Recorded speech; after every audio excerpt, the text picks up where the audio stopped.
Nice. What's up, everyone? Welcome to Betamax. My name is Fidel, and joining me on this special episode is Mr. Jose Lopez III, right? Yeah. Yeah. Is If we don't put the third, it becomes like a jumbled mess on background checks. So it wouldn't be like junior then, right? No, I'm like a junior. I've always thought about that. Like the third, what is it, the suffix? Mm-hmm. It wouldn't be considered junior because I'm a junior. Mm-hmm. But can I say the second? Yeah. Well, I have a cousin that has like he's named after his dad, but like on his birth certificate, it's not junior or anything. It's the second. So no one refers to him as like junior. My dad, like his is more referred to as junior. Yeah. But I recently found out that I guess that he's like done that his whole life, like filled out all documents like that. Jose Luis Lopez Jr. But when we were recently traveling back from Mexico, he was showing me on his birth certificate that it's not on there. It's not on there at all. Like it doesn't register as junior at all. Like on his? Mm-hmm. Yeah. So it's just he said it hit something that had just dawned on him recently when he was like getting his paperwork together, and he was like, "Oh shit, I never noticed that." And I was like, "Oh damn, that's crazy." So it's like he's technically not a junior or a second, legally, like on paper in the eyes of like the government, I guess, at least here in the States. Yeah. So but yeah, the third dude. It's like some Highlander shit. Do you ever get phone calls that it's supposed to be for your dad, but it's like they're calling you? It's happened before. Yeah. It's mainly like getting like emails, especially when we worked at the same company. There was a lot of times when I would get emails that were meant for him, and like clearly like just because of like the nature of like what's inside the body of the email. Yeah. Like when I'd open it, I'd read it and I'd be like, this is not relevant to me. Like it has nothing to do with cleaning up spills. Yeah. Like this is for my dad. So then I would just forward it to his email. Outside of that, no, we've just benefited from being able to utilize each other's name. Like when he had like AAA for a while in the past, and like I would go in there and utilize some of the AAA services using his name. I got like discounts and stuff like that in the past. You hear that, AAA? Yeah. Yeah. You hear that I don't give a fuck? No, I asked because it's been happening to me a lot lately. Really? Yeah, so I don't know how like the wires are getting crossed somehow where I'm getting my dad's phone calls or my dad's using my number for shit. For sure. Because the other day I was at work and I was getting a call and I didn't have the number saved, but it was coming from Colton. And I was like, oh, like maybe somebody I know. So I answered. I was like, hello? And they're like, oh, may I speak with Mr. Medina, please? And I was like, yeah, that's speaking. They're like, oh, we're just calling in regards to your hospital visit from last year. And I was like, hospital visit? I was like, I didn't visit the hospital. I was like, yeah, it shows here you brought in a Jesse Medina, my little brother, a Jesse Medina to the hospital. We're just calling pertaining the bill. And I was like, oh, that's not me. Like, you're trying to reach my dad. And like, oh, okay, well, can you let him know that we're trying to get a hold of him? I'm like, yeah, okay. And I just hung up. But then I'll get some like, oh, are you interested in selling your house in Rialto? I'm just like, oh, yeah. Dad. It's my dad. I don't know how my number got linked with that. Yeah, normally I get the all the other Jose Lopez's, So like I mentioned earlier, like with background checks, like they usually take me a long time, to get results back. Yeah, because they're having to filter through so many others, and like there's always somebody who's, got something that, pops up like as some sort of alert, Yeah. So then they always have to like ask me questions, before they can clear it, just so they can identify that it's not me, Yeah. So it's kind of a drag. But I mean, that's why, like, if I ever fill anything out, I always put the third, just to avoid any complication. Do you put your middle name? No, not all the time. Mm-hmm. It just depends. Like if it asks for my full name, then yeah. But normally, if it's just like first and last, it's just Jose Lopez and then the third. The third. Because I feel like even your middle name, like even if you were to add that, I feel like it would still cause like a. Oh, dude, for sure. Yeah, for sure. Yeah. Yeah, I mean, my name is so common that I go to secondary every time I cross the border, dude. Fuck. Yeah, dude. You know, and they always give me the same excuse, but you know, I mean, it is what it is, dude. You know.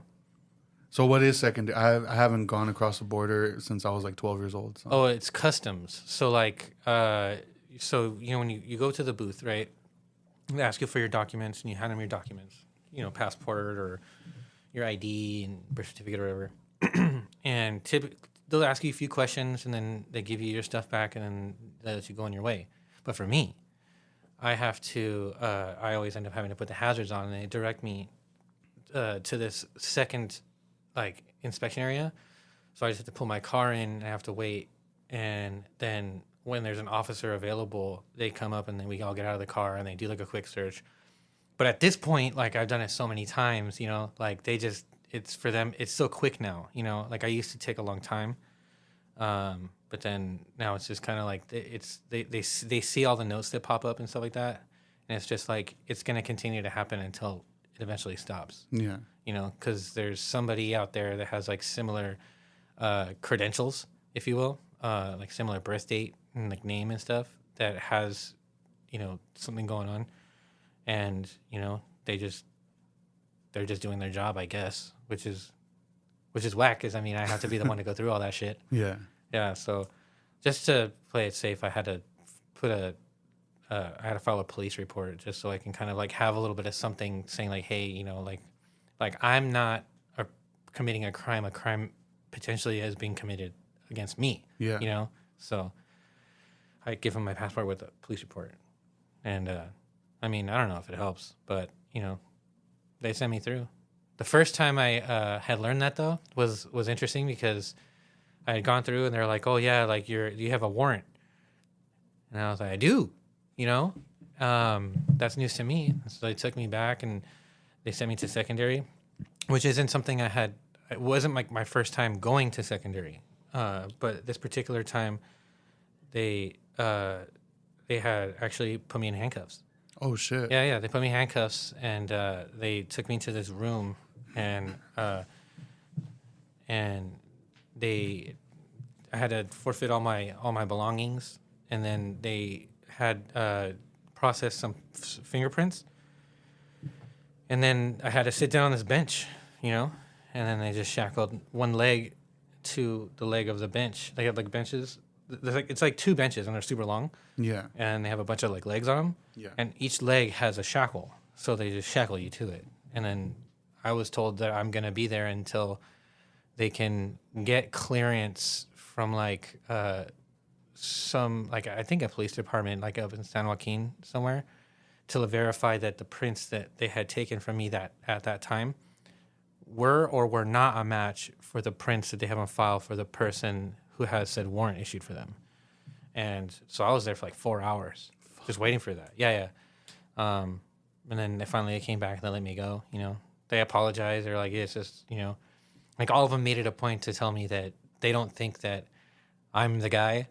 They just have a job they have to do, you know. But like again, I said, it sucks because like I'm the one on the wrong end of that, you know. Yeah. But yeah, dude, that's secondary, man. It's like a place that you'd just rather not be. Yeah. You know, for instance, like when I was there, I walked up to a desk and then there's a dude who does all the processing. And as I was sitting on the bench, I had noticed that these two other officers, these women, had brought in a couple of these girls, right? And it got like really loud, right? And there's a couple of the people there before me, but they were getting kind of loud, and they were having them take off like layers and layers and layers of clothing, dude. Like they had a bunch of sweaters on, a bunch of jeans on. Yeah, dude. So what I had gathered was I think that they were being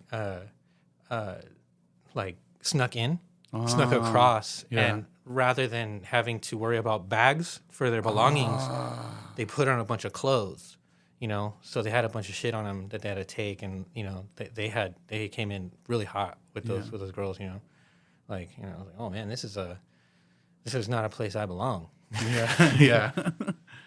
Nah, I remember. I have a cousin. I don't know if she still is, but she was Border Patrol. Right. And I remember my mom telling me a story of like She was crossing the border, walking across, and she happened to be in the line that my cousin was working. We're checking people, and she's very like by the book. So when my mom walked up to her, she was like, "Tia, I'm really sorry, but I can't check you. It's a conflict of interest because you're family." Word. So she was like, "I'm gonna go get somebody else to do it." And I was like, I mean, I understand, she's doing her job, but I was just like, damn, like, who cares. But Yeah. Just like, I mean, because at the end of the day, like, I feel like it's probably like any other job, right? yeah, So they probably have to fill out some sort of paperwork. You know what I mean? So if the paperwork that they fill out reflects that somehow that they are connected like that through like a blood relation like that, I mean, I imagine that can come back and be like, hey, Yeah. you know better than that, yeah, So, I mean, like, that's her job. Yeah, know? yeah. And from what I understand, like, if you're not already living in that area, like, you relocate out there. So, like, in reality, like, her whole livelihood is depending on doing it yeah, like that. You know what I Yeah. mean? But it's kind of like, yeah, doesn't have to be that big of a deal, yeah, but it is. yeah. No, I get it. That's what I'm saying. Like, I understand. Yeah. Because I mean, yeah, you got to do your job. Yeah, like you said, it's her livelihood. Yeah. But fuck it. No, so the reason I wanted to just be me and you is because we tend to have a lot of conversations, like mindful conversations, I guess you could say, like where we talk about like emotional stuff or just like our headspace. Yeah. And you had sent me a video recently, and I actually didn't have a chance to watch it or like pay attention to it until last night. And like I rewatched it like a few times. Really? Yeah. And it's like, what, 45 minutes or so? Is it? It's kind of long, dude. It did not feel that long. It doesn't. No, I don't think. No, I think it's only like 18 minutes. Really? I think so. Maybe the other one I was thinking about. Doesn't matter. Yeah. Well, the basically the topic of the video is emotional addiction. Yeah, like it was like emotional addiction. Yeah. Yeah. Yeah. And there was one thing that stuck out to me in that, and I had mentioned it to you, the whole like anticipating something bad happening. Because like I've always noticed that I do that.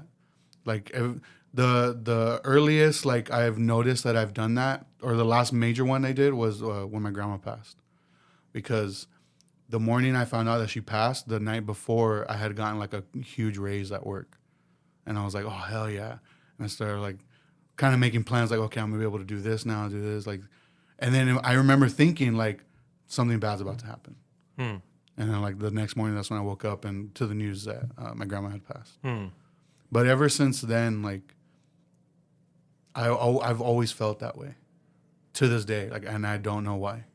And I've tried to, like, break it. Because the guy in the video, he gives points on what to do, Yeah. Like outside of like your typical like CBT type, like, deep breathing, you know, like he talks about more like realistic like grounding like techniques to kind of take yourself kind of like to maybe put yourself in a more objective lens on yourself in a given situation, you know what I mean? So that way you're not like sabotaging it, you know, for yourself. Yeah.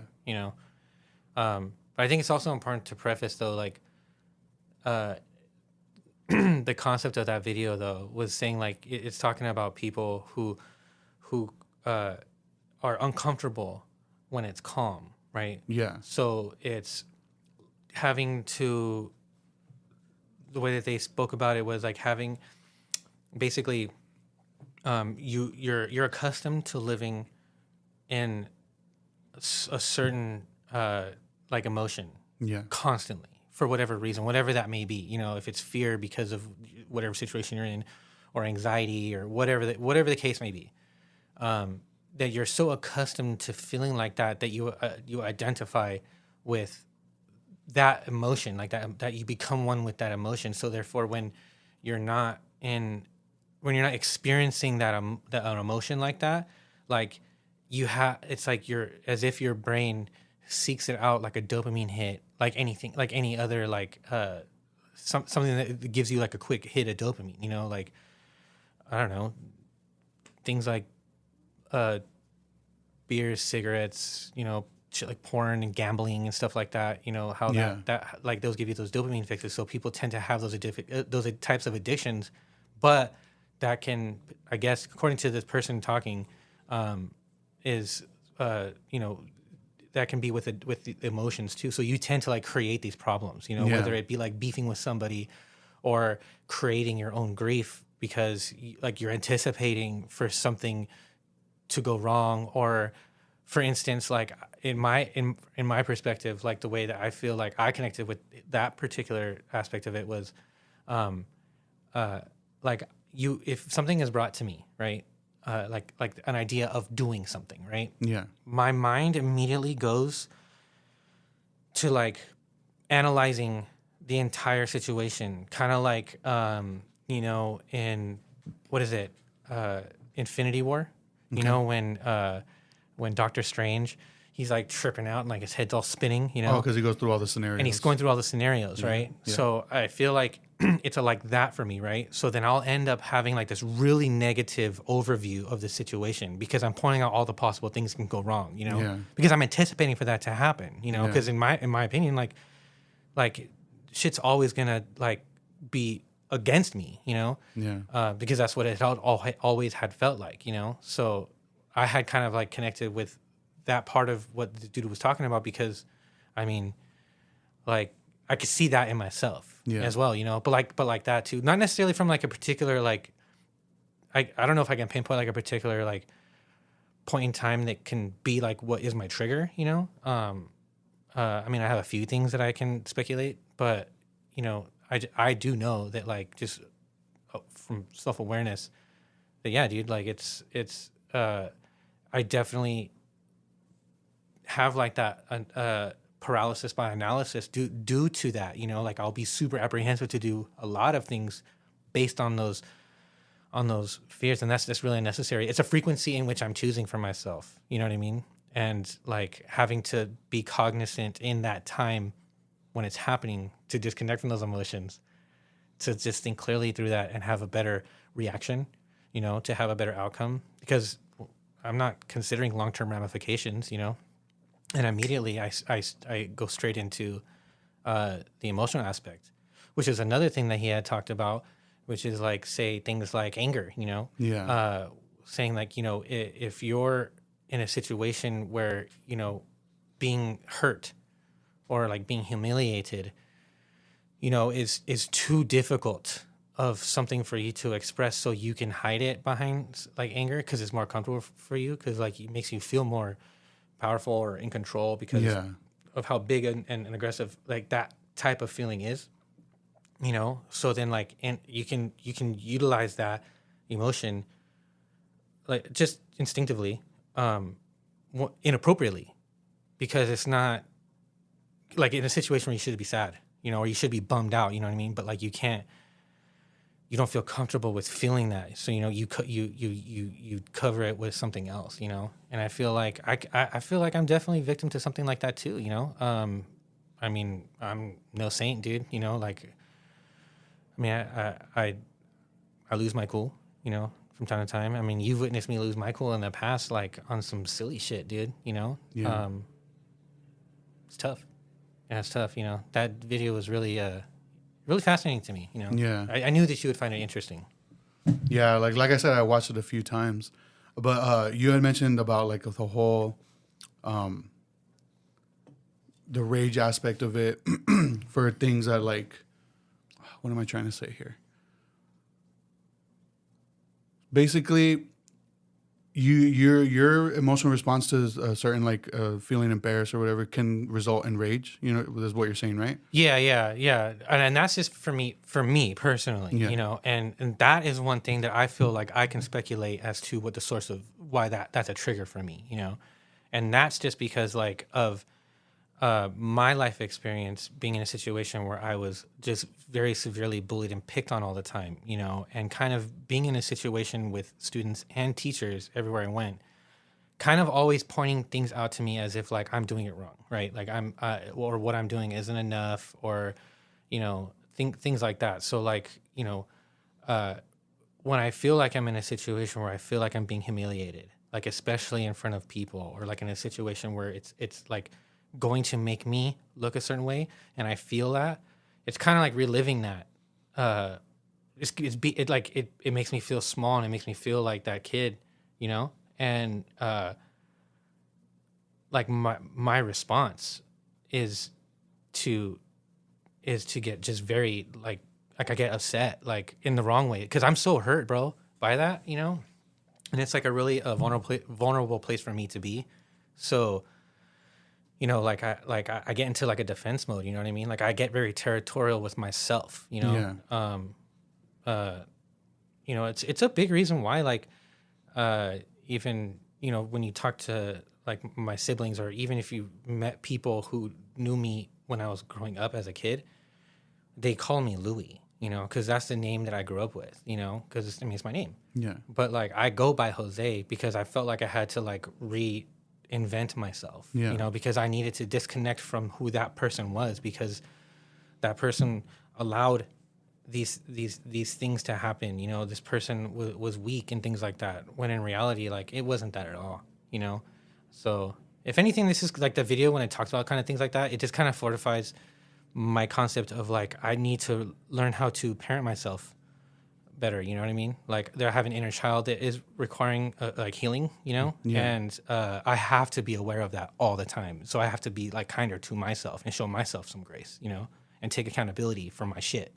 You know, because if I don't, then like from my experience and other experiences from people that I know who have similar struggles, they push people away, you know, and like I don't want to be that guy, Yeah. you know, because I isolate myself enough as it is, you know, so, you know, it's crazy, man. Yeah. Yeah, dude. I found, like I told you, like I found that video trying to navigate my own neurosis, you know? Yeah. Yeah. And like, and speaking to the whole, like the part that I related to it was me anticipating something bad happening. Even though that's the case with me, I feel like,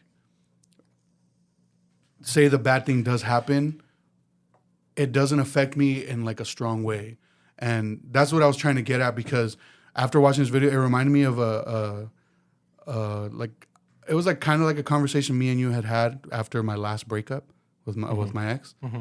And I don't remember exactly with how the conversation was going, but you had made an observation, and that made me realize something about myself. And it was kind of said in like a joking way. Basically, was so much fucked up shit has happened to you that it doesn't affect, things like this don't affect you emotionally. Like it's just like another letdown, and 100%. you're just like, oh well, okay, and move on. Yeah, yeah. And like that, I remember that because that was when I realized, like, yeah, you know, like as harsh as or like sad as that sounds, like, yeah. And it almost makes it sound like I'm kind of like a dick or something, that I don't allow myself to Experience like feelings or be like empathetic in a way towards other people's like stuff even too, you know. I can feel like how it can make you feel like you're devoid of like being able to like feel it appropriately, if you will, you know. But that's the thing though, because I do give a lot of love, and I do allow myself to make those connections with people, you know. Mm-hmm. But for some reason, like if that were to be severed, it would suck. But I feel like I'm afraid it won't hit me that hard. I would just be like, okay, I mean, just another.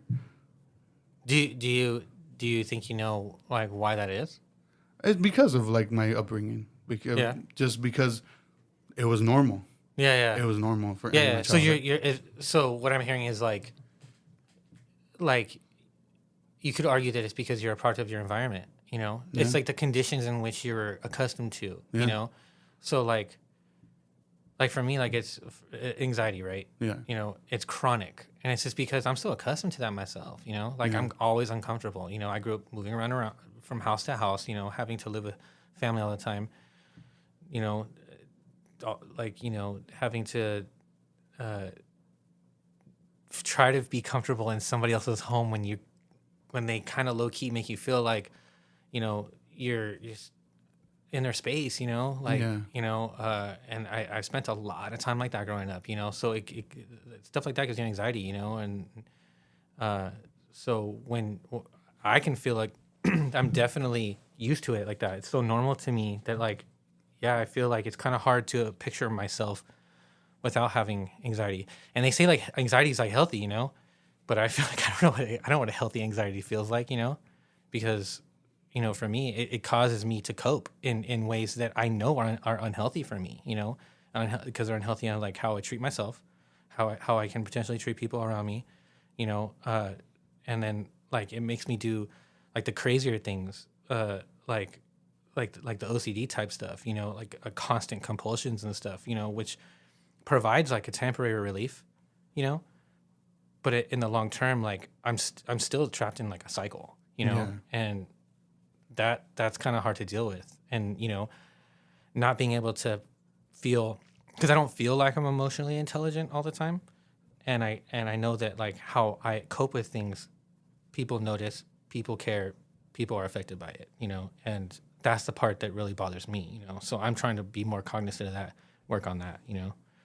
I'm the opposite of you, where it's like I don't tend to be like, you know, it's just like, you know, another thing that is there to just like fuck my shit up.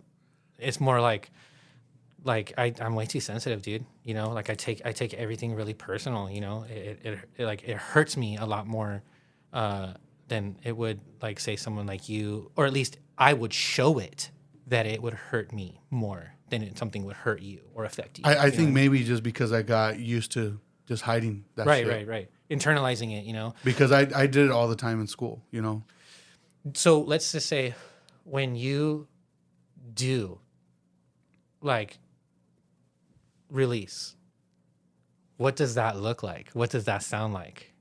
Like Because what it sounds like is you're saying like you do a lot of internalizing. It sounds like squeezing a bottle, maybe, yeah. you know, and then the pop, you know, you blow a lid. You know what I mean? Like, do you find yourself like that, where you know you can bottle things up too much to the point where like now you're like you can't take it anymore? I haven't necessarily experienced that really.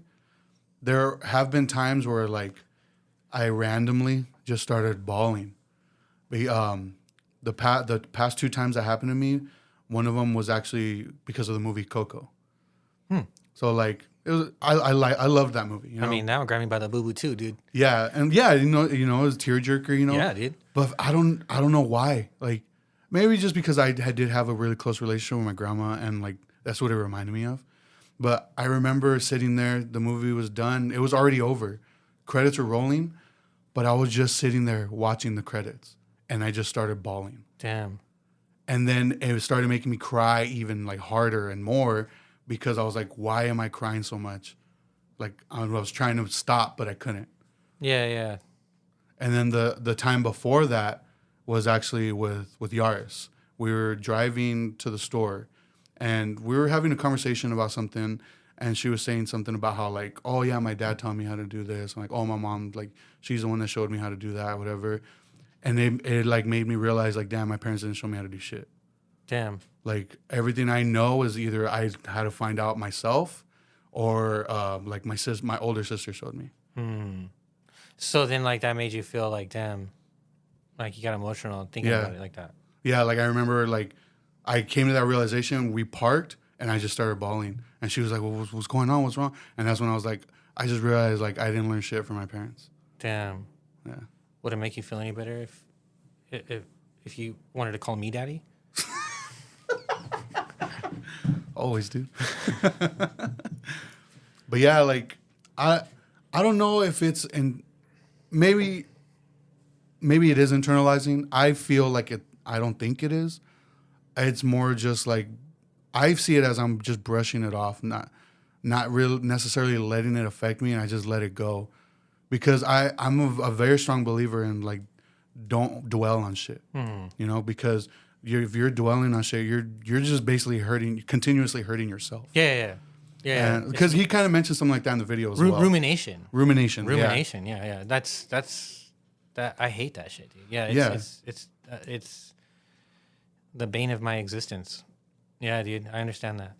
Yeah, because like mom, even conversation with my mom now, like she's constantly apologizing for shit, and I have to constantly tell her like, you know, like it happened. Oh well, like we've forgiven you for all of that stuff. Like you need to like forgive yourself, basically. Yeah.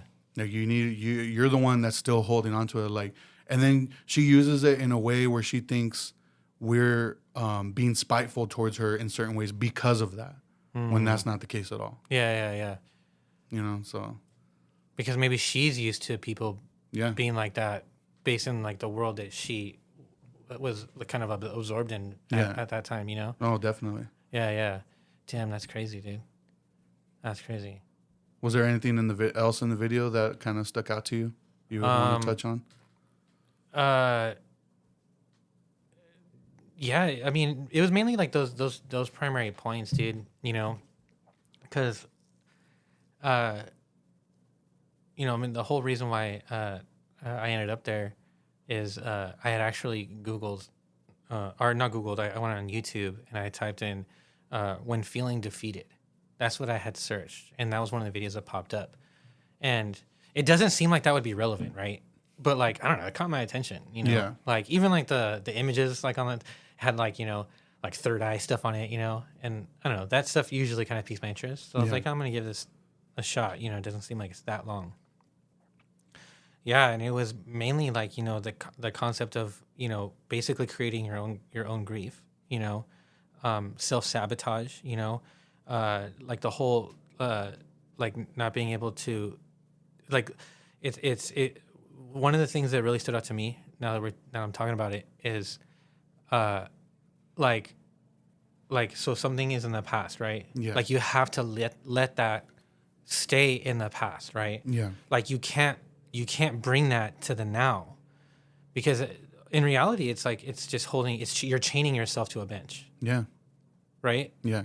Like the world is going to continue to turn and years are going to pass by, life is going to progress, your kids are going to get older, your parents are going to get older, and then you're still going to be stuck dealing with the same shit because you haven't let go of that, you know? Yeah. And that stood out to me because like as much as I feel like I have grown a lot from like my experiences, bro, like there's still like real life situations that I encountered today, mainly interpersonally, and I can acknowledge that like, bro, like I'm still like affected by that, you know, like these old feelings, like these old situations, and it's kind of like confirmation bias, you know what I mean? Yeah. Like when it's happening in front of me and it's just like, oh, you're just like everybody else, you know, this person's like, I like, it's kind of like,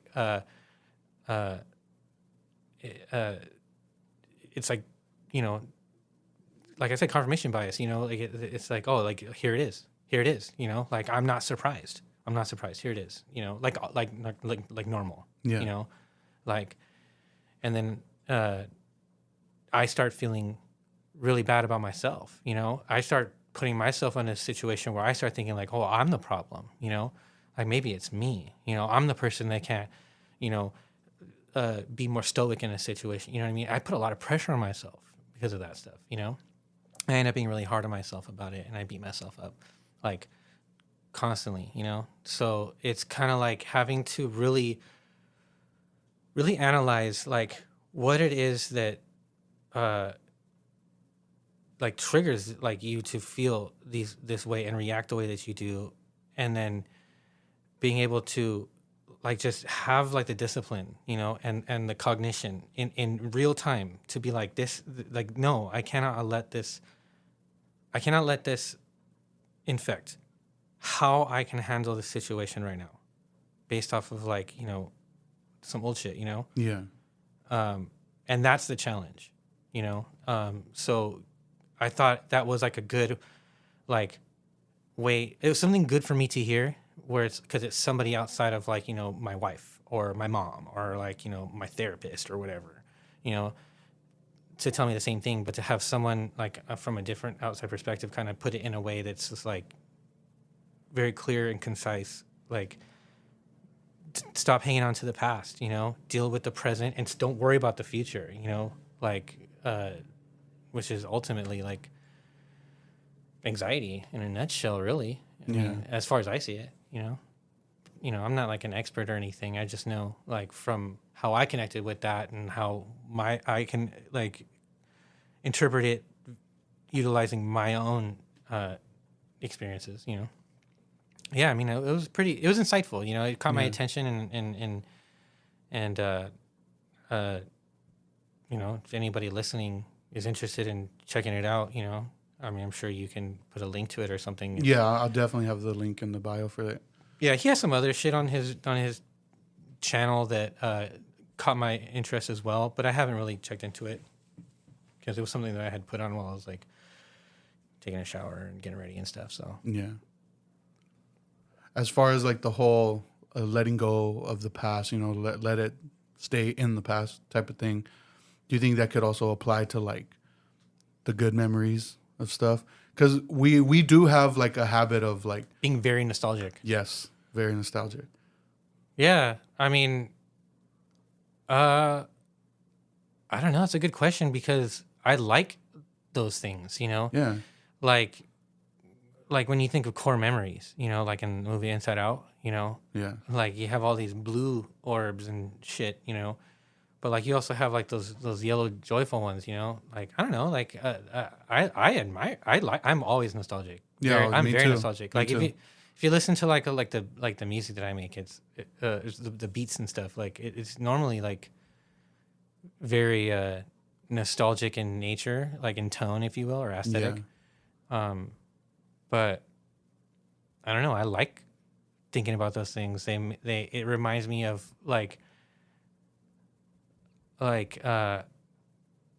so you had on the episode you had previously with Juliana, and she was talking about how she really admired like our friend group, and it seems like we've known each other for very many, many years, and we're all like really good friends.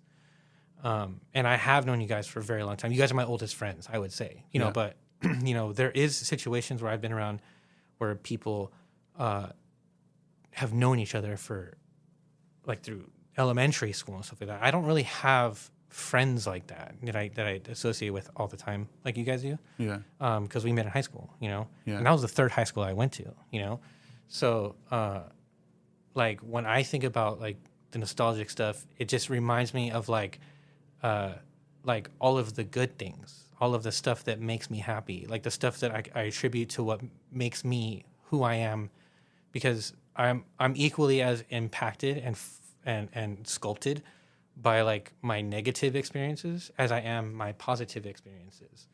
So it is an interesting question to think like if it's a negative thing, do you discriminate against the negative and leave that in the past only? Because good memories are fun to talk about, dude. Yeah, because I mean, I know some people can argue that like just constantly or just always talking about like the good old days, it can also lead to like a negative effect in a way where it's just like you got to move on, like kind of like because some people hold on to it in a way where they're just like they're still trying to live in it at the moment. Yeah. You know what I mean? Yeah. Well, that just sounds like Arrested Development. Yeah. Basically, like that sounds like if somebody's like that, that sounds to me like it might be somebody who is uncomfortable or dissatisfied with things as they are right now. Yeah. Therefore, they are continuing to surround themselves mentally with things from the past in which they felt good about, which I guess could really like stifle your growth and your progress, equally as if it were a negative, so I can see that. Yeah. Because sometimes I do get a little, I guess, worried that I might be doing that. Because I mean, look at my house, but then at the same time, I'm like, no, like I'm still, I feel like if that were the case, I wouldn't be excited at the prospect of sharing this place with Anna and the kids, And like I was talking to you about the plans I had for the room, like Yeah. So I feel like if that were the case, I wouldn't even be thinking about stuff like that. That's just because you're a big ass hobbit, and this is your hobbit hole. Like you're more concerned with comforts of like food and entertainment and, and the things that bring you joy. You're more of a minimalist type person. So like this makes sense from my perspective. Coming in here, this makes sense for who you are. You know what I mean? Like I have a family, therefore I need more space. Yeah. You know, I have my wife who has a different set of like her standards in which she lives. So like, if I were like a single person, I could totally live in a spot like this and not think twice about it. But like, I couldn't, like, personally, my wife, you know, she'd rather like, you know, have things that are more modern and things like that. So like, you know, I have to, for me, I have to take that kind of stuff into consideration. But this makes sense to me. For you, you know, it doesn't seem like you're like, at the end of the day, dude, like you pay your fucking rent here. You know what I mean? Like you're here, you do your thing. It's your car that you fucking pay for, that you drive up every day. You know, like ain't nobody can tell you shit. You know, and if it makes you happy and you're satisfied where you're at, that's really what matters, dude. And I mean, of course, I would like the end goal, or like, yeah, the end goal would be like to get a bigger space. Yeah, bigger space, especially because I do want to share that with Anna and the kids, you know? And I would love for them to have like their own room. For sure. So like that is something I do think about. Yeah, yeah. So, yeah. I get a little worried about that sometimes though. Yeah, I get worried about a lot of things like that. Yeah, no, I mean, I don't know. I think it's cool that, you know, you can share with me, you know, like how you know, you can feel like, you know, dang, like I brush these things off like as if it's nothing that bothers me, because I'm so accustomed to, you know, feeling like negative things come your way all the time. But I mean, I don't know. I feel like both of us, and a lot of people really, especially a lot of people we know, really need to just like start with a little bit of gratitude, you know, I guess, you know, and that's something I need to work on myself. Even when I was doing like group therapy stuff, we used to open everything with a gratitude journal, and every day was different, and it was 3 things that you would make an entry for, and you could choose to share it or not. And like that was something I continued to do once I phased out of that. But you know, that I feel like that's just in general a good practice for everybody who's, you know, trying to keep themselves grounded in a way, you know, so that they're not so easily distracted or derailed by those things that, you know, that can, you know, cause you to feel or react like that, you know? Yeah. There's another interesting another reason why this made me feel so interested in this video is because it also reminded me of something else I had seen. I don't know if it's on Netflix anymore, but I think it's called Schultz. It sounds familiar. And it's like I don't know what you would call it. It's not even like a documentary. It's just like a Netflix special. And it's Jonah Hill with his therapist. And his therapist is a very popular, renowned therapist. And he co-wrote a book called The Tools. And Jonah Hill is basically being very vulnerable himself with what their conversations there, but mainly to showcase that this dude has this idea, like, and he calls them the tools, and it's like a series of things, and he wants to share that with people because of how impactful that was for him and how impactful he thinks that can be for a lot of people. And some of the things that they talk about, like one thing is called like the shadow. I'm not going to try and describe it to you because I'm going to butcher it right now.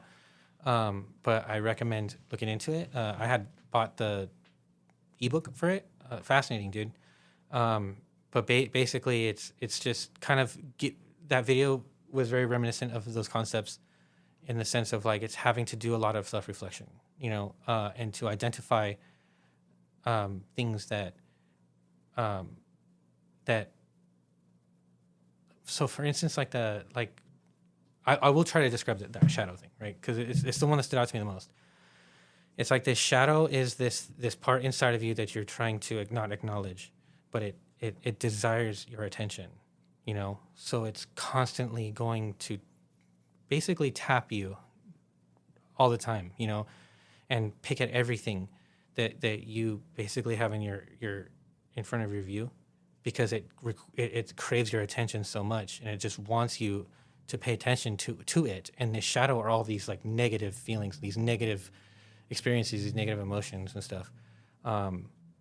which to me kind of sounds similar to like in that video talking about like, you know, having that familiarity with like these types of feelings all the time, these emotions, and the state in which you have to exist in when you're feeling like that, and that being so normal, you know, and how it's constantly trying to get your attention, you know, which is hurting you, you know, it's holding you back, it's preventing you from being able to feel good, feel healthy, feel, you know, you know, like loved by yourself, you know, and appreciated by yourself, you know, to the point where like he actually in that series, in that special, he asks Jonah to pull out like what is his shadow, and it is like a cardboard, one of those larger cardboard cutouts of him when he was like in high school or junior high, and he's severely overweight, you know, real pimply, like, you know, and he talks about like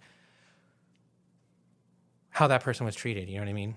And he kind of utilizes that as like the visual, and then they go into discussing the actual shadow, and he uses a lot of, the therapist, he uses a lot of doodles as visual aids. So they utilize a lot of those in that special, and it really helps kind of like you kind of understand like where they're coming from, where they're trying to go with these concepts. It's pretty cool. It's interesting. I recommend that too. You know, I can send it to you if I don't find it like on Netflix or whatever. I can send you other shit that dude's got going on. Yeah, it's interesting stuff, man. I mean, I find that kind of stuff interesting because it's, you know, relevant to my personal journey of trying to better myself. You know, How do you like handle regulating all that and being a parent? dude, that's hard, man. I mean, Yeah. I acknowledge that my kids have I have a really good bond with my kids, you know, and individually Yeah. it's different, obviously. But like I don't have it right all the time, you know. I don't know if anybody really does. Yeah, you dude. know? Like I mean, I lose my cool, and sometimes I feel like maybe I'm not doing enough. And most of the time, I end up punishing myself about it to where like I don't think about all the good things that I'm doing as a parent, and I will zero in on all of my mistakes, and I will, dude. Like I will spend way too much time chewing on that, dude. So much time, and it really brings me down. You know, to the point where I question like how, like I'm like, man, like these kids are gonna, you know, like they're not gonna take me serious, or like, you know, they're not gonna respect me, you know, because like I can't, you know, navigate my own shit, you know. But I gotta really give myself a lot more credit, dude. Yeah. Honestly, I really do. Like I'm focusing way too much on all the negative things, you know. I acknowledge that I put way too much pressure on myself. One thing that really stood out to me, though, I can't remember where I heard, and I heard it a long time ago, but it's something that I tell myself when I'm feeling like this. It said, this person that I heard this from said something to the effect of, if you feel, as a parent, if you feel like you've got it figured out, you're the best parent, you're doing a great job, you might need to reconsider your position on that. You know, Yeah. if you are a parent who's feeling like, man, I can't get this right. Like I'm doing it wrong. I'm a bad parent, wherever. That they're the ones that need to reframe that for themselves too. You know, like maybe they're not. You know, it's kind of like opposite sides of that spectrum. You know, the way that I understood it was like, you know, if you're constantly thinking, well, I got to figure it out, I'm the best parent, whatever, I got all the answers, stuff like that. Like, are you really like, are you maybe are you the type of parent that looks at your kids as an extension of you? You know what I mean? Yeah. Like, are you looking at your kids as if they're moons that orbit your planet? You know what I mean? When I try to frame it as like, I'm here to serve them. You know what I mean? Like they're not there to serve me. They're not there to they're my kids don't exist to make me feel like I'm a good parent. You know what I mean? Yeah. Like I am here in my perspective, I'm here to make sure that they have a quality childhood. Yeah. You know, that they have a childhood that they can look back on and say, I did not grow up feeling like I had to people please my parents because of how scared I was of how emotionally unstable they were, or things like that. To where I can play a factor into their coming up into being an adult. So yeah, I mean it's tough, dude. I mean, my kids.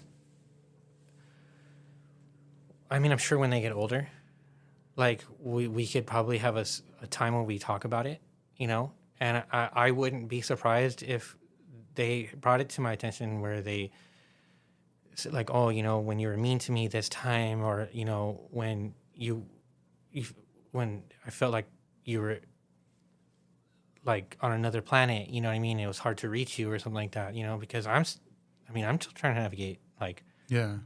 like my own shit, Yeah. like, bro, I am growing up with them. Like my parents, when they raised me, like they were doing that for the first time themselves. Like nobody has that shit figured out. Like it's kind of like that corny ass, like there ain't no handbook or whatever, Yeah. It's true in a way, because everybody has like their experience and their story, and they have what happened to them and how that affects them in their adult life. And when you bring a family into that situation, you have to try and make that a priority for yourself, right? And that's what I'm trying to do. Yeah. There's a lot of people out there who won't recognize that there's a problem, that maybe not addressing some of the things that they are doing having a negative effect on the people that they're supposed to be responsible for, at least when it comes to fostering their development, So it's a challenge, dude, but I mean, I try my best, I try my best. I love my kids. Yeah, I have a wife that's super supportive. So, I feel alone a lot of the time, because I'm just in my head, right? And if I'm being honest, sometimes it's not easy to like talk to my partner like that, because there's a part of me that thinks like, you don't want to hear these things, like you don't want to hear that I feel weak right now. You don't want to hear that I feel defeated, like you don't want to hear like I feel like I'm a candle that lost its flame. You know what I mean? Like you don't want to hear that shit. Like you want to hear somebody because I mean, what's that going to do to her?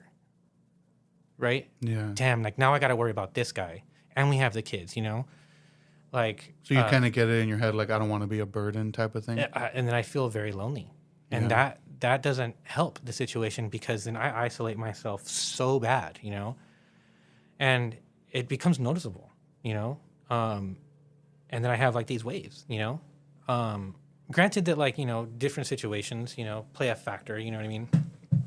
Whatever it is you got going on in your life, but thankfully I have somebody who can help me keep grounded, like at the end of the day, she will say things like, hey, are you okay? Right. And then I'll straight up tell her no, and then I'll start crying, kind of trying to be open about things like that. And then she'll have a moment where she feels emotional, and then we connect, and then we can talk about it. Then now I feel recalibrated. I feel like now we're on the same page, like, and then I feel so much better because I'm able to communicate that to her in a way because feeling not alone is huge, dude, to feel like validated like that, because like, I mean, I worry about that. Like, and it's like, are you gonna, it's like, oh man, like, I'm gonna push her away, like I'm gonna lose everything, bro. That it gets me going. That stuff gets me going, bro. Like, dude, I start doing the crazy compulsive stuff when that starts to happen, dude. I just had a realization right now. So in talking about this, I think that fact of like not wanting to be a burden on people, I think that also like is a reason why I tend to just be like, oh well. Yeah. Like, do you know how bad I wanted to reach out to you, right? And then be like, considering the things that, you know, you've shared with me and stuff like that, and it's like, why would I put that on you, right? You know, like, do you have time for that? Do you have the space for that? You know what I mean? Like, even though I know that you're like a safe space for me, right? Yeah. But it's kind of like that burden feeling, like, man, like, so I just gonna keep it to myself, because I mean, why would I want to harsh your mellow with that, you know, potentially? Yeah, because like as much as I'm just like the whole I don't want to be a burden thing, that as much as that's like ingrained in me, and yeah, that's definitely the reason why I'm just like, oh well, like I don't like let it hit me, I guess. I'm very like, talk to me, you know. I'm very open. Yeah. I'm very open to have people tell me, you know, because I also feel like you shouldn't hold shit in, you know, like. Yeah. And if you need somebody to talk to, like, I'm more than willing, like, to anybody. Like, I do that with a lot of people. Yeah. Yeah. And then, like, I've noticed that even before I even come out or say that to anybody, like, oh, you could talk to me about anything, I notice a lot of people just find that comfort with me. And I don't know what it is about me. Like, just immediately just start opening up to me. Yeah. Or, like, or just trust me with shit like that, you know? Yeah. But, yeah, I don't know what it is. I don't know. I don't know what it is about me that people that don't necessarily know that I'm okay with being the ear, Yeah. that they're immediately just dumping is I feel like a negative word. Yeah. But I mean, like, ultimately, that, like, you're welcoming that, though. Yeah. Yeah. Like, let's say it is dumping. Let's say if it is dumping, right? Yeah. You welcome the dumping, right? Because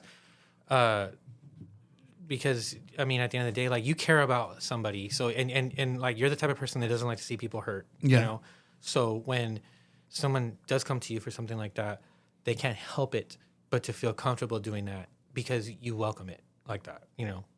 So even, because I mean, at the end of the day, like, somebody's going to dump on you, you know? Yeah. Also because you might low key like getting shitted on. You think so? Damn. Because another thing too is like when people do that and they're like venting to me or whatever, and they know like my story, they tend to say stuff like, I mean, not as bad as you or not as bad as your situation. And I always have to say, like, don't do that. Yeah. Because you're minimalizing your struggle. Yeah. And it's kind of like a backhanded compliment. Yeah. You know, like saying like, oh, like you're more fucked up than I am in a way. You know what I mean? So like, which isn't fair, you know? Yeah. And I always try to say, like, don't do that because you're minimalizing your own like issue or your own struggle. Yeah. Your own experience. Yeah. And like, just because like you might not think it's as bad or whatever as what I went through, like, don't measure it like that. Like, if it's bad for you, but you feel like it's bad for you, then it's bad for you. Mm-hmm. Like, it has nothing to do with what I went through, or right. You know. Yeah, it's not about me. Yeah, exactly. But yeah, I just find it surprising and just kind of funny that a lot of people find that comfort. Yeah. With me. Yeah. Just to be clear, the joke I made about you, like, to being shitted on, that's a poop porn joke. Poop porn? Scat porn? Scat porn. Because your search history showed brownlove.com, you know. Well, okay, so let me ask you then, like, what makes you feel comfortable about talking to me about stuff like this? I feel like we're on the island of misfit toys. Mm-hmm. I feel like by and large there's a lot of people you meet, and they have like this really black and white way of thinking, you know, like how men should act around other men, how men who are friends with other men, like how they are and stuff like that. And you and I kind of understand based on like our own upbringing and the things how we grew up and the things we got into and the people we've met over the course of our lives, that it's much more nuanced than that black and white way of thinking, you know? So yeah, I consider you and I and a lot of other our friends being people who are like on the island of misfit toys. So like I feel that like what puts me on that island is the same thing that brings you to that island. Therefore, we have a lot of common ground, and it feels like a safe space, you know. And I know that I feel like I can go to you, and without judgment, right? Because you're not going to shame me for coming to you with something that might make me feel a way that might be a very vulnerable place for me, you know. Because that's at the end of the day, like that it's being vulnerable with somebody, and you're trusting somebody with that kind of stuff. And yeah, I just trust you with that kind of shit, you know.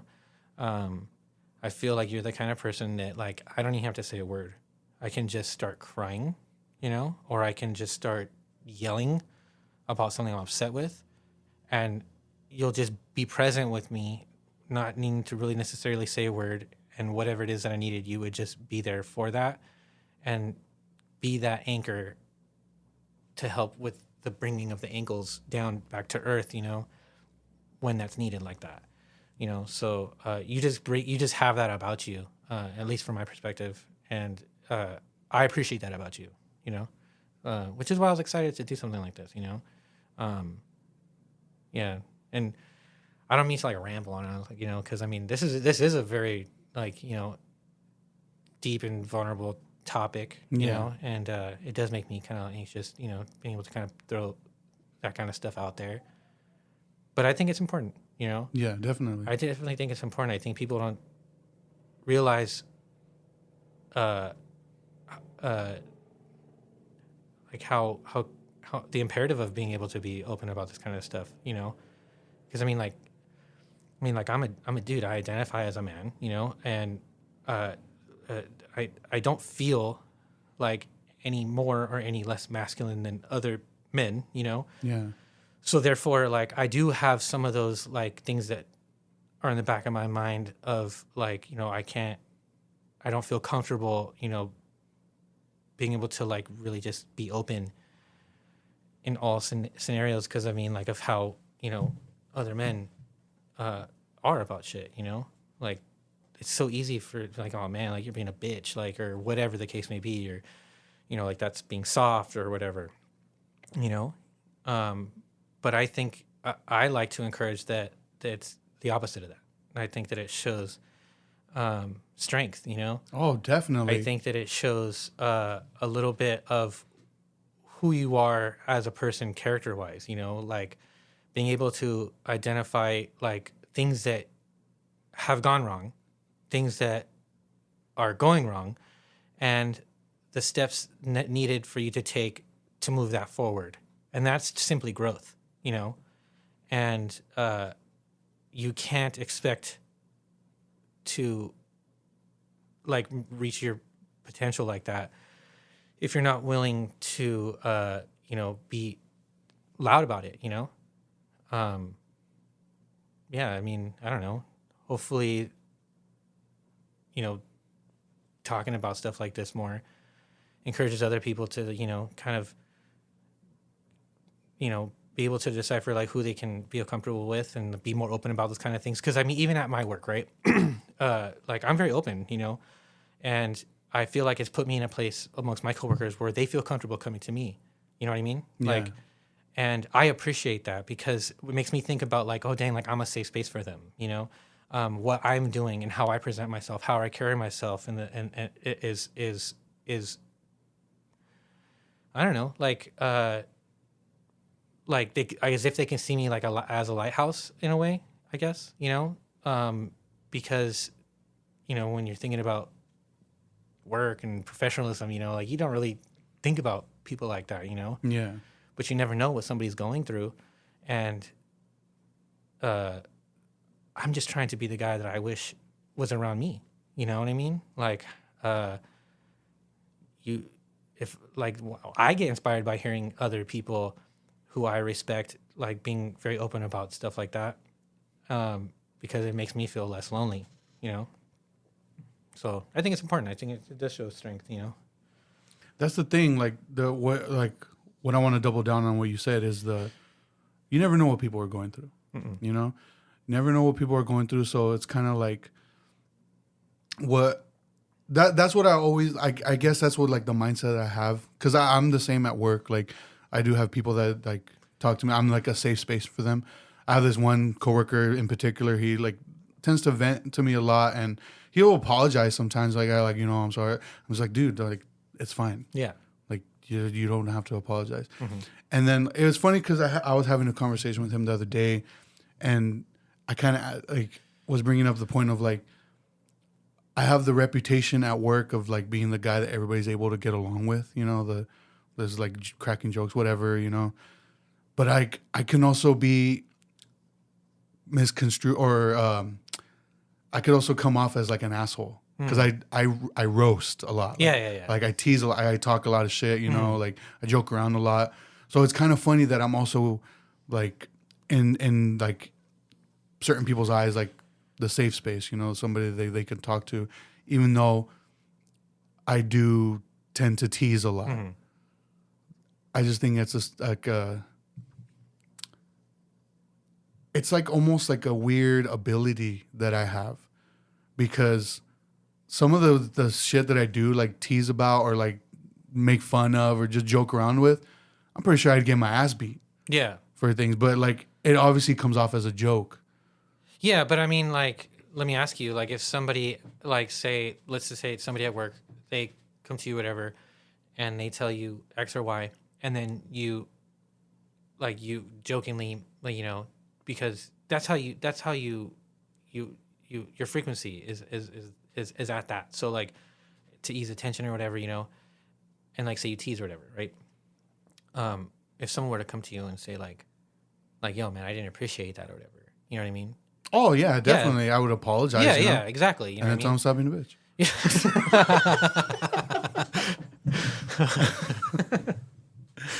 Oh, that's hilarious. No, I know what you're saying. Yeah. So I mean, like you do it like respectfully. Fuck you. Like I disrespectfully, respectfully do it. I guess you could say. Yeah. I mean, I think it's part of like your charm. Because I do go harsh sometimes. Yeah. But yeah, there are times where, if it was brought to my attention, like, hey, that wasn't cool. Or yeah, if someone told you that you struck a nerve, I'm sure that you'd be sensitive to that. Yeah. Yeah, I mean... Because, I don't want to hurt anybody's feelings, you know? Yeah. Unless I don't like you, then fuck you, but... Yeah.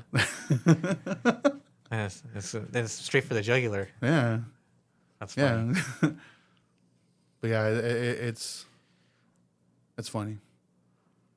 So, let me ask you, like, with your own, like, analysis about how, like, say, the content of the video, like what we're talking about as it pertains to parenting, like, what about going into a relationship with somebody who has kids already, you know what I mean? And having to, consider, like, oh, like, I have to, like, I'm going into a situation where these are, in a way, kids that I'm also responsible for, on an emotional level too, like, how does it, like, does that cross your mind when thinking about like your own shit?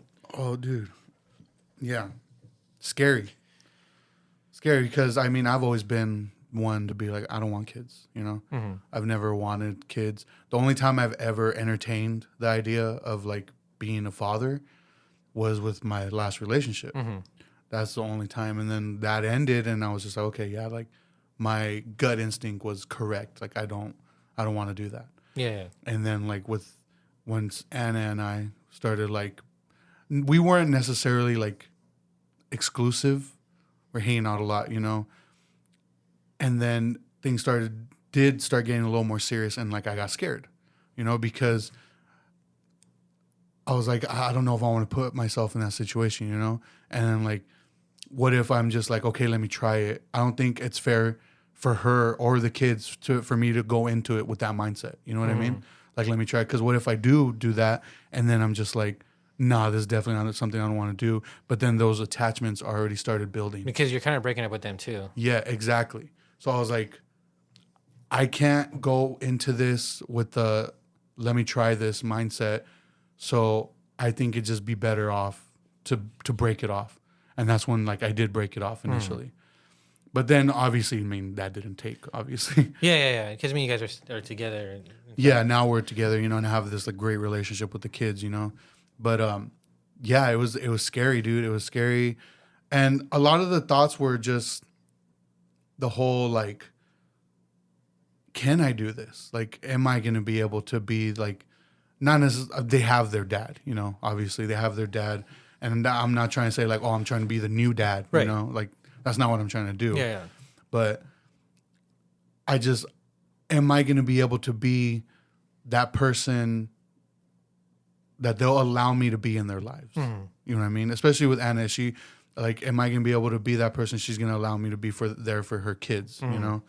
And then another thing that started crossing my mind is like, okay, things start getting serious. Like, what are going to be the boundaries? Like, what am I like? What if I end up crossing a boundary that I don't know about? You know? Yeah, dude. I feel that. Yeah, and I'm glad you mentioned like boundaries because I mean that's a big deal. You know, because that's not always like a comfortable thing to do is to be the person to set boundaries. Yeah. Because and like how you said like having to be in a situation where you cross a boundary that you didn't know was there, and to me that just indicates that there's a lack of communication, you know, like the boundary was never set, you know. So then in that situation when the boundary does get crossed and then the person reacts like it's just quite not fair, you know, because no one told you, right? It's like getting mad at somebody for doing something that they didn't know was the wrong thing, you know. And that's tough, you know. I can imagine how tough that is. I mean, I know how tough that is, like being in a relationship with somebody and like we had the kids together, but like being in a situation where like you're with somebody, but like now those kids and they're older, you know. Yeah. So like they're more cognizant and aware of stuff, you know. So yeah, I can see how that adds pressure, you know, to your forward thinking. And it mostly pertains to like, I guess, discipline type things. And I feel weird, like, anticipating that moment where I go up to Anna and be like, what am I allowed to do as far as discipline?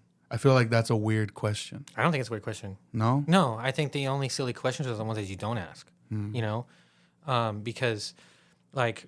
Well, I think it's weird in my head because I still feel in my head like, obviously we're not at that point yet because I feel in my head like I feel like I don't have the right to even ask that yet. Or if I don't feel like I'm ever going to have the right to ask that because I mean, they're her kids, you know? Yeah. Yeah, but I mean like you are in a position where you are a parental type role, you know? So like it's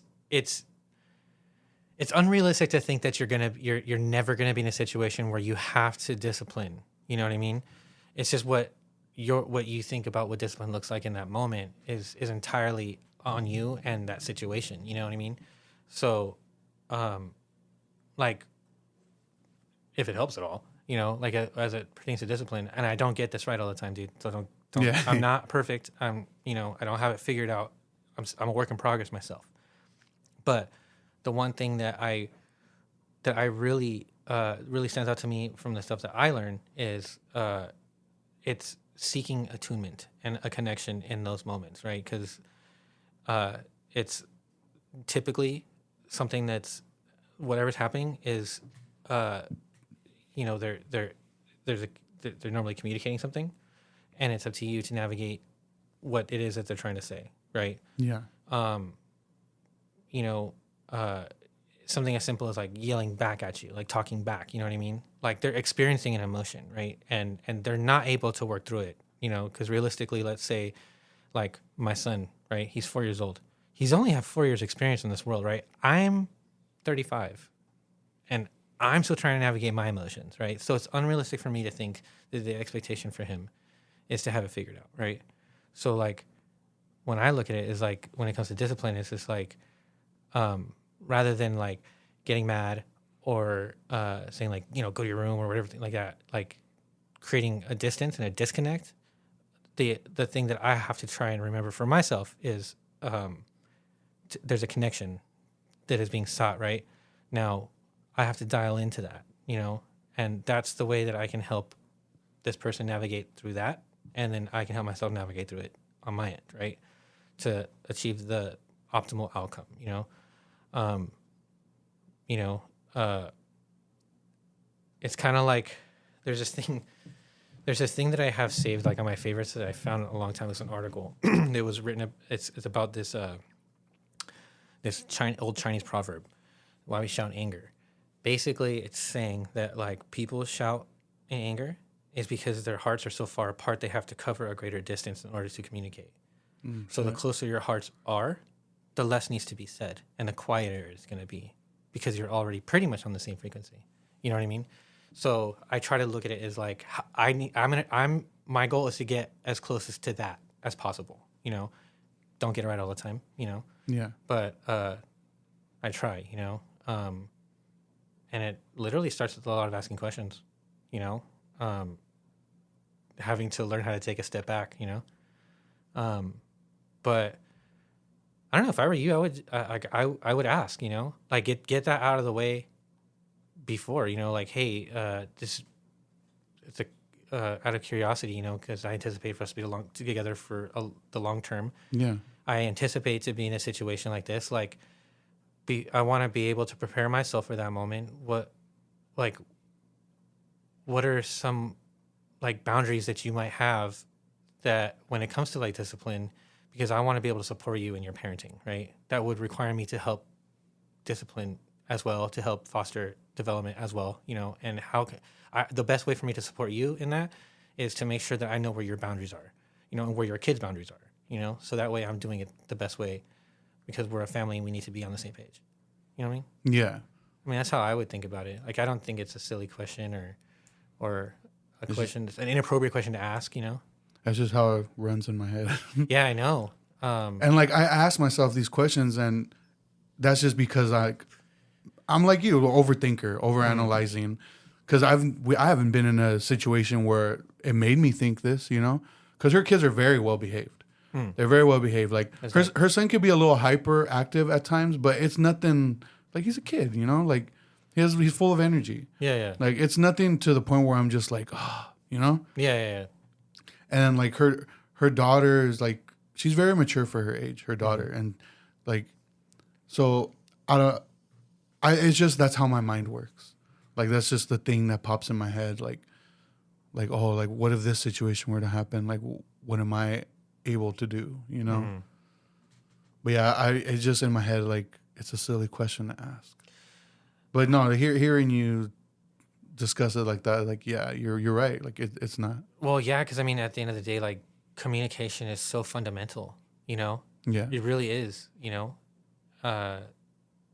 I mean, like I had mentioned before, like, imagine how easy it would be to avoid the whole, like, well, how was I supposed to know if you didn't tell me, Yeah. When you can just front load that conversation, and then no. Therefore, she communicated to you, you understood, now you guys are on the same page, Like, that's like the easiest way to do it, But I can see why you, like, having to just, get those words out and get that conversation going is weird, I mean, you've never been in a situation before. Mm-mm. And I never thought I was going to be in a situation like this before. So it's not like you've thought about it before. Yeah. Yeah. That's crazy, man. This was a nice talk, dude. It was, man.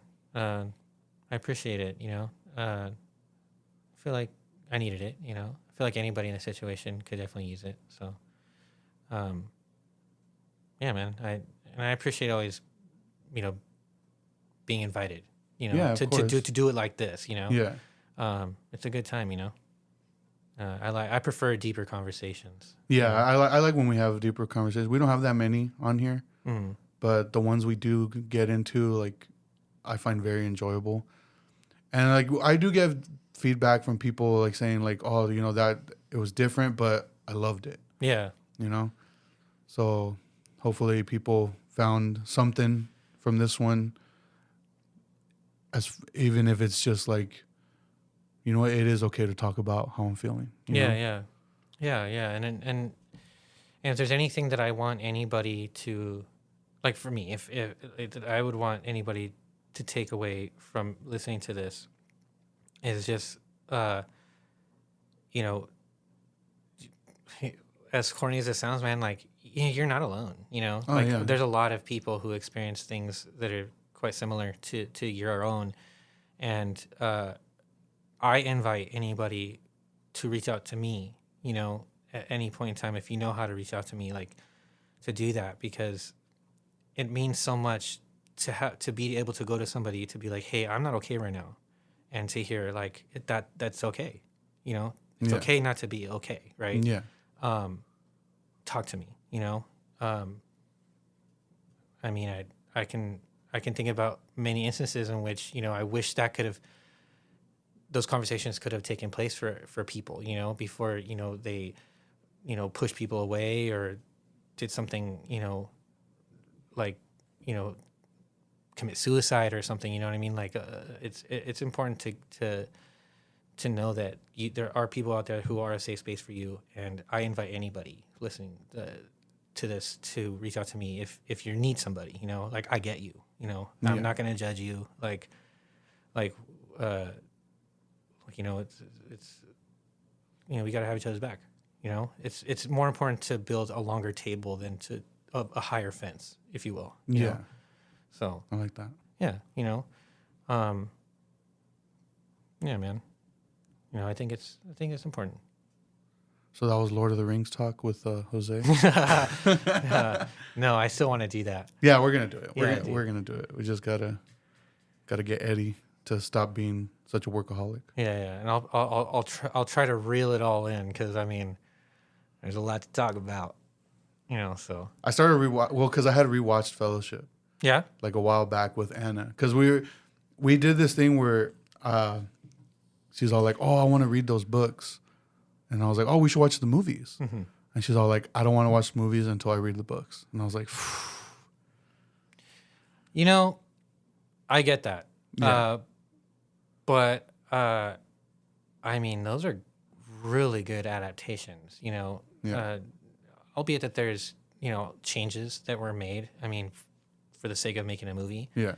But I think it's not like I wouldn't shy away from like watching the movies first, just because like when you do read the books, that can just help you with like visuals, you know? Yeah. Because it is visually staggering, and Tolkien himself spends a lot of time describing places and what things look like, what they feel like, what they smell like. You know, it's very immersive, you know? Okay. So it could help with wanting to read the book, having seen the movie first. So that way, for instance, like Aragorn, like the way Aragorn looks in the book is literally the word Aragorn. You know what I mean? But like as you're reading it and you have that frame of reference, you can put the face, you know. Yeah. You know, and then it just helps with that whole experience, I think. You know. Yeah. But yeah. But yeah, we ended up watching Fellowship, Yeah. the extended version, Dope. and then we're like, okay, we got to watch. I was gonna say Twin Towers.